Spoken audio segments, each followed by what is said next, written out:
tudo bem com vocês? A gente vai mais uma vez aí para uma aula prática, certo? Uma aula legalzinha, tentar resumir o máximo possível para os senhores e as senhoras para entender o que é mais ou menos o Reino Monero. Vai cair na prova dos senhores, então aperte o cinto aí, bote o seu óculos, capacete de proteção e vamos que vamos na fuga. Galera, começamos aí como o Reino Monero. O Reino Monero, ele se classifica como sendo unicelulares, ou seja, ele só possui uma célula. Outra característica do Reino Monero é que não possui núcleo.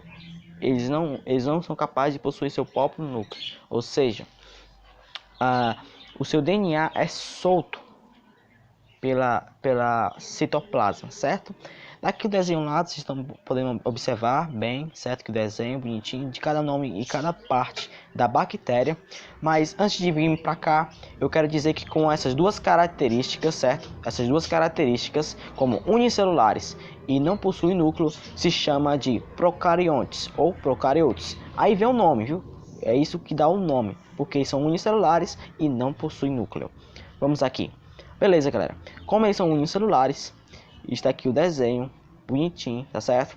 Já que eles não possuem núcleo, isso aqui é o núcleo dele, ó. Na verdade, o núcleo não, o seu DNA espalhado pela citoplasma. Aqui, ó, as partes, certo? Ó, o DNA ou RNA, material genético, e a citoplasma, esse negóciozinho aqui bonitinho, certo? É a citoplasma. A parede celular, que é isso aqui, beleza? Aqui, ó. E a membrana plasmática, aonde fica mais ou menos aqui, ó, onde fica concentrado isso aqui, certo? Onde estou pintando é esse espaçozinho todinho, beleza? Agora, galera, eu vou falar uma coisinha muito importante, certo? Que sempre cai aí nas provas, para que serve, mas é uma coisa simples, mas muita gente aí erra. É os flagelos, que a parte também da bactéria. Os flagelos são responsáveis pela movimentação. Eles são uma das características da bactéria, certo? Ele dá tipo um impulsozinho. Não são características, porque as duas características estão aqui, ó, unicelulares e não possuem núcleo, tá certo? Beleza? O cheiro tá ok? Tá aqui algumas bactérias, tem os cocos, tem os bacílios e etc. Tem o vibrião e tem várias outras, beleza? Não me vem a autora falar, mas o que me vem é a partir daqui, tá certo? A nutrição tem seres heterotrófica e autotrófica. Vamos primeiro para esses seres aqui, ó, heterotrófica. Eles não são capazes, senhores e senhoras, de produzir seu próprio alimento, ou seja, eles têm que ir atrás do seu alimento, esse alimento de outro ser vivo, tá ok? Então aqui, ó, eles não são capazes de realizar fotossíntese, ou seja, os autotróficos são sim capazes de produzir seu próprio alimento, ou então, resumindo, eles pegam a luz do sol, transformam em energia, isso se chama de fotossíntese. Doutores e doutoras, a bactéria que faz esse processo é chamada de cianobactéria, certo? Elas são autotróficas, ou seja, ela pega a luz solar, transforma a luz solar em energia para sua própria alimentação, ou seja, são seres autotróficas. Beleza? Tá legal? Rocheira. O local onde eles vivem são nas águas, em solos úmidos, com associação com fungos, certo?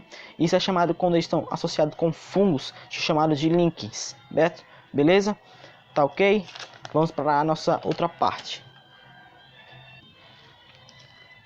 E aí, doutores? Vamos para aqui para a nossa segunda parte, né?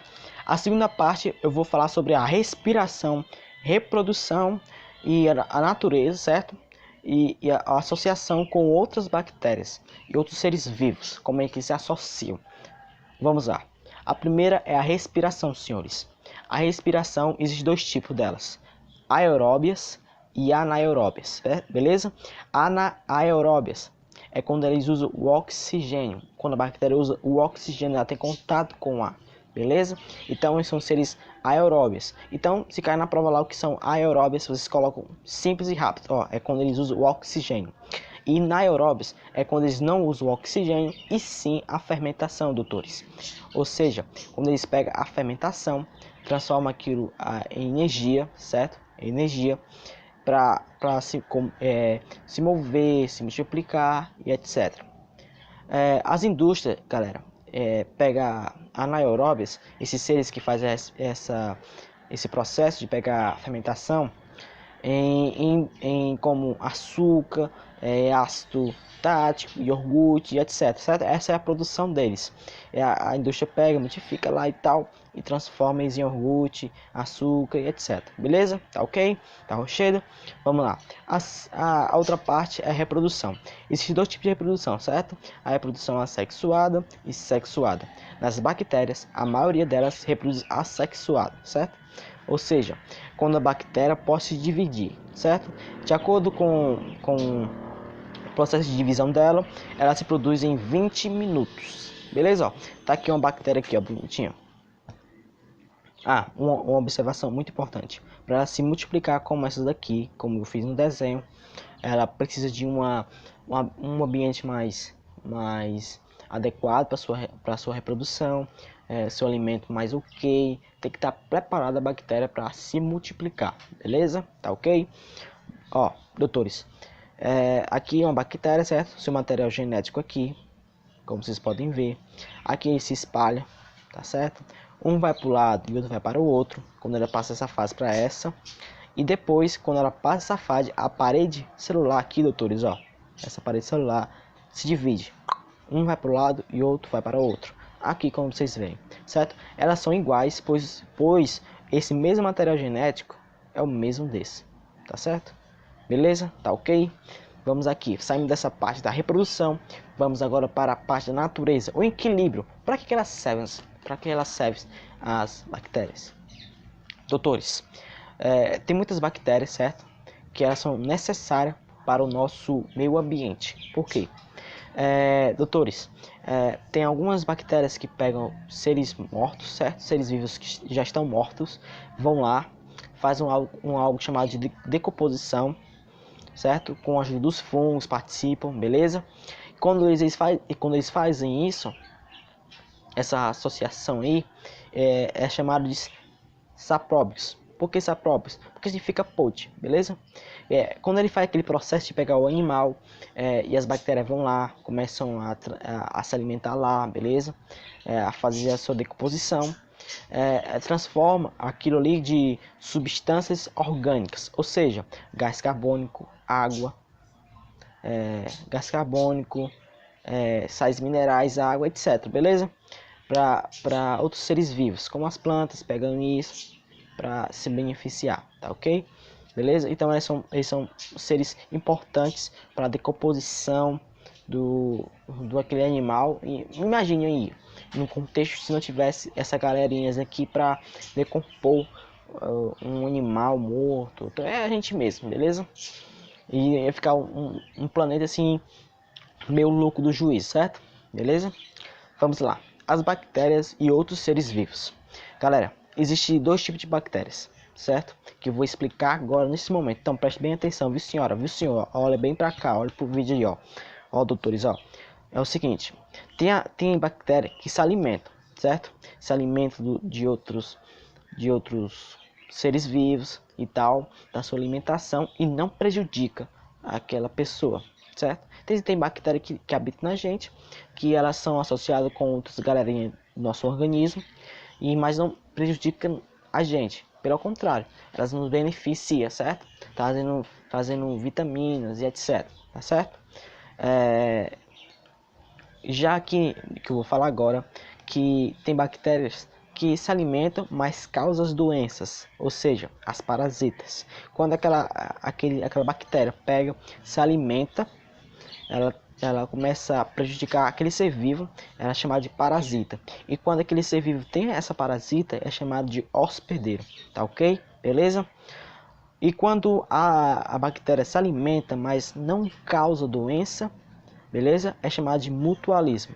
Ou seja, quando ela vive com associação com um ser vivo diferente dele, dois seres vivos diferentes, mas se beneficiando um ao outro, é chamado de mutualismo, certo, galera? Mutualismo significa isso, quando dois diferentes, há dois seres vivos diferentes, mas se ajudando ali, ficam tendo comunhão com o outro ali e tal, mas não trazendo mau benefício para aquele hospedeiro, mas sim benefícios, tá ok? Tá legal? vamos agora para a nossa terceira parte. Beleza, estamos na terceira parte, a parte mais simples, a parte mais legal, certo? Das bactérias. E vamos que vamos. Galera, eu vou falar sobre as doenças. Doutores, é importante saber que as doenças que as bactérias trazem, elas têm os benefícios e os maus benefícios. A gente viu os benefícios, certo? Quando ela traz o benefício com outro ser vivo ali e tal, tá ajudando a chamar de mutualismo, certo? Se você não entendeu, volta lá o vídeo lá. E quando ela traz maus benefícios, certo? Quando chamadas as parasitas, elas trazem sérias doenças aqui, como a gente está vendo aqui, certo? Eu só mencionei duas, como a cólera e a leptospirose, beleza? As duas principais que eu vou citar, tem mais delas aí. Beleza? Mas tudo bem, até aqui. Vamos que vamos. Galera, as bactérias já têm sim proteção contra elas, certo? Tem os anticorpos, tem as defesas naturais do nosso corpo, beleza? Tem as vacinas, os soros e com muita atenção com os antibióticos. Ou seja, os antibióticos só podem ser passados pelo médico quando tem receita médica, tá certo? Tudo bem aí até aí? Vamos lá. A primeira doença que eu quero falar aqui é a cólera. É quando é passada pela água e também pelo alimento. Ou seja, ela é transmitida pelos insetos, moscas e etc. Beleza? É transmitida por aquele alimento ali e tal. E aí aquele alimento contaminado que a gente come, ela passa. Quais são os sintomas? A pessoa fica esbranquiçada, ela fica com cólica, com vômito e câimbras, certo? Beleza? As proteção, galera, as moscas, proteger a alimentação pelas moscas, lavar bem as mãos e lavar bem as frutas, verduras e legumes, certo? Deixar de molho também por 30 minutos, recomendado, e ter saneamento básicos. Isso aí com o governo, certo? Tratamento de água, deixa eu ver o que mais, saneamento dos esgotos, certo? Para outras coisas. A leptospirose, beleza? Desculpa aí.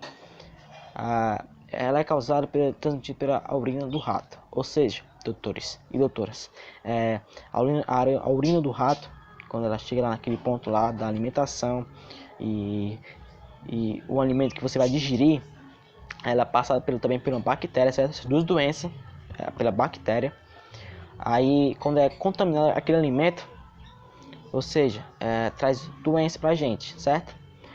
O risco aumenta pelo período mais de enchente, quando há muita enchente, certo? Então você evita de ter contaminado com água suja, porque o rato por ter passado por ali, fazer o xixi dele, e aquelas bactérias estão naquela água ali, certo? Beleza? A principal aí, que o conselho de proteção, é ter higiene básica, né? Lava bem a sua casa, proteger bem a sua alimentação ali, lavar os pratos que estão sujos para evitar os ratos e etc. Tá beleza? Tá legal? Beleza, galera, essa foi a aula de hoje, certo? Dá um joinha aí, valeu. Se não entendeu o vídeo aí, ó, bota os comentários. Fui!